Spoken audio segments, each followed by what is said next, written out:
हम सब ने कभी ना कभी शायद नए साल पर या किसी सोमवार की सुबह खुद से एक वादा जरूर किया होगा कि बस अब इस आदत से लड़ना है, इसे छोड़ना है। और हम पूरी ताकत से लड़ते हैं पर कुछ ही दिनों में हम खुद को वापस वही खड़ा पाते हैं, शायद पहले से भी ज्यादा थका हुआ।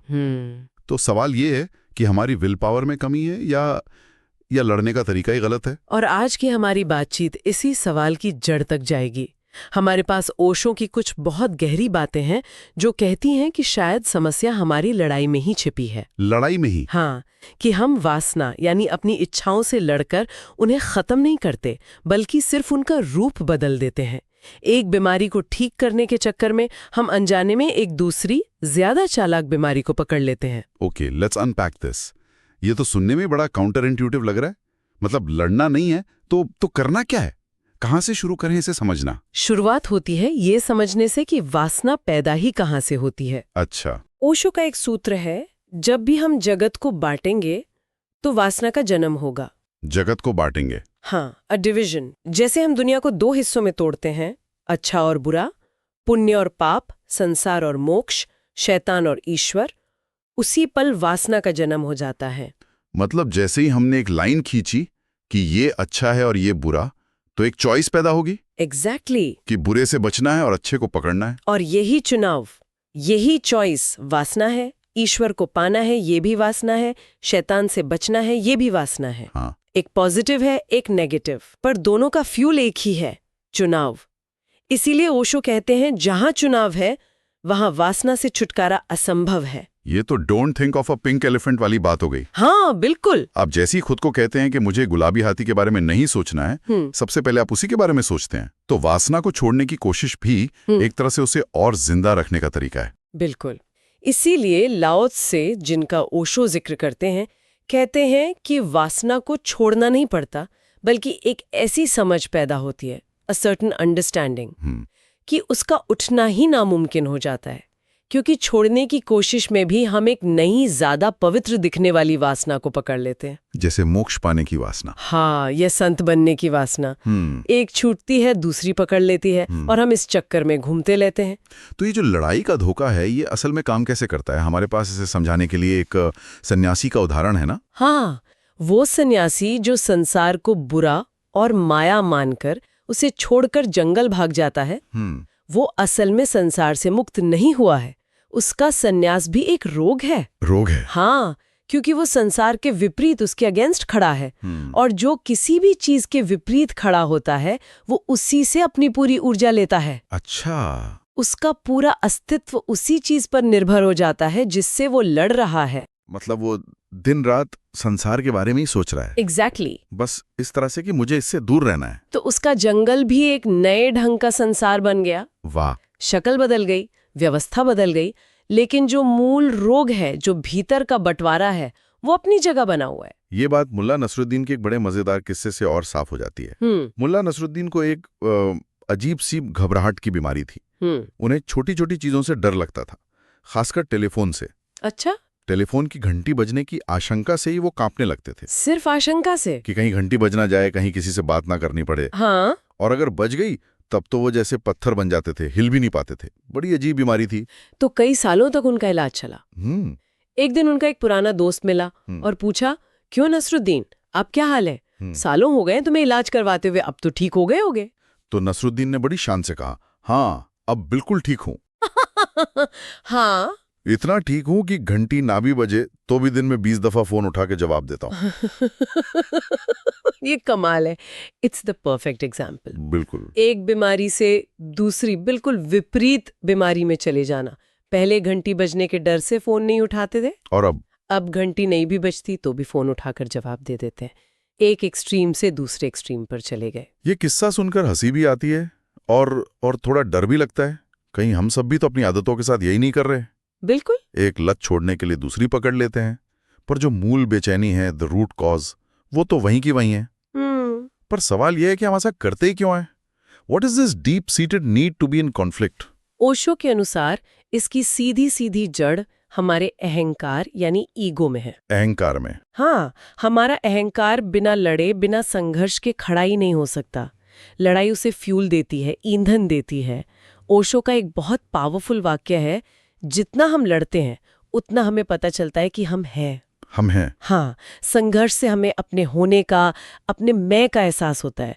Without conflict the ego feels lost. Okay, here's where gets really interesting. हाँ, इस बात को समझाने के लिए जो उदाहरण हैं वो आज की दुनिया पर बिल्कुल सटीक बैठते हैं। हाँ। जैसे एक ऑब्जर्वेशन है कि लोग काम से रिटायर होते ही अचानक बूढ़े लगने लगते हैं। उनकी उम्र जैसे 10 साल घट जाती है। हाँ, क्योंकि लड़ने को कुछ नहीं बचता। वो जो रोज सुबह उठ के ऑफिस भागने की लड़ाई थी, डेडलाइन की लड़ाई थी, ऑफिस पॉलिटिक्स की लड़ाई थी, वो अचानक खत्म हो जाती है। और उस लड़ाई के खत्म होते ही वो अहंकार जिसे रोज खुराक मिल रही थी, वो भूखा रह जाता है, मुरझाने लगता है। Our whole identity is often built on our struggle. तो इसका मतलब ये है कि हमारे जो ये हसल कल्चर की सोच है कि हमेशा किसी चैलेंज से लड़ते रहो, खुद को इम्प्रूव करते रहो, हाँ बिल्कुल, वो असल में हमारे अहंकार को ही मजबूत कर रही है, हमें शांति नहीं दे रही है। That's a very unsettling thought.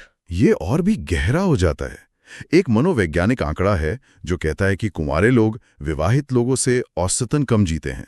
Wait a second, ये तो बहुत अजीब बात है ना? आमतौर पे तो लगता है कि कुंवारे ज्यादा जिएंगे, कोई झगड़ा नहीं, कोई झंझट नहीं, पीस ऑफ माइंड है।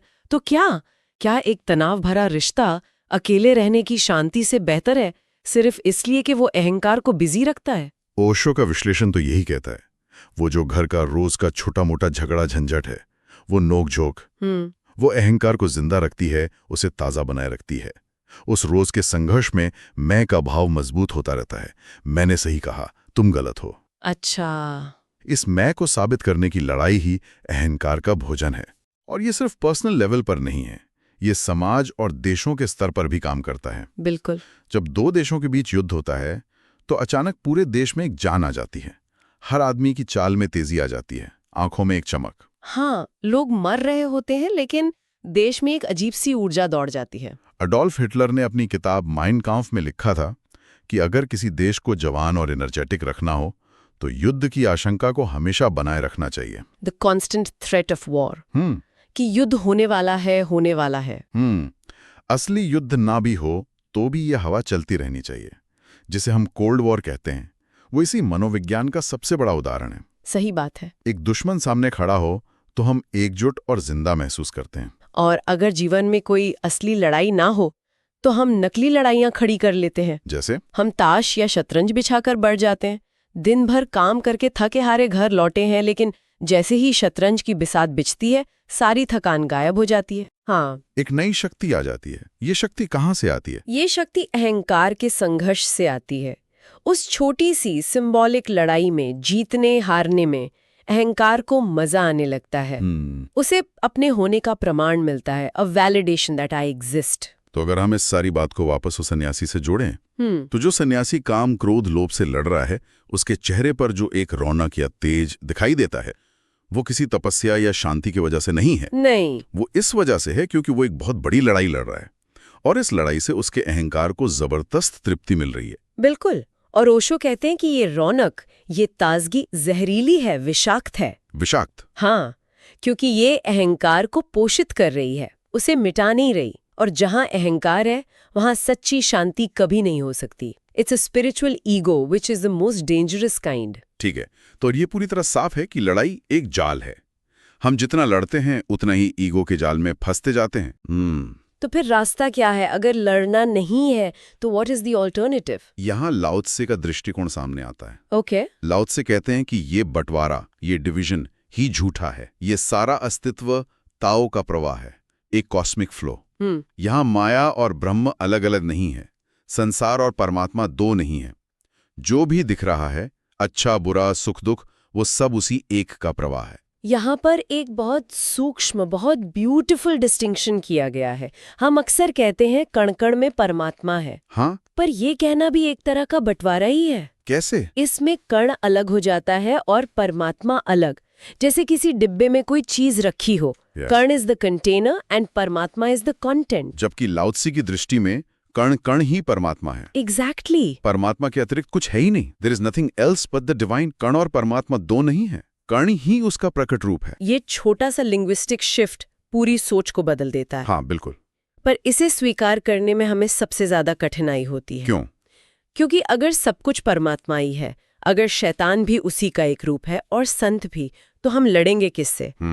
हम जीतेंगे किसको, दबाएंगे किसको, हमारी सारी लड़ाई का खेल ही खत्म हो जाएगा। और जैसा हमने अभी बात की, बिना लड़े अहंकार को अपने होने का एहसास नहीं होता। वो एकदम खाली और पर्पसलेस महसूस करने लगता है। हाँ, तो ये जो स्वीकार का मार्ग है, द पाथ ऑफ एक्सेप्टेंस, इसके लिए हिम्मत चाहिए बहुत। ओशो कहते हैं कि अस्वीकार करने के लिए, ना कहने के लिए एक छोटा और संकीर्ण हृदय ही काफी है।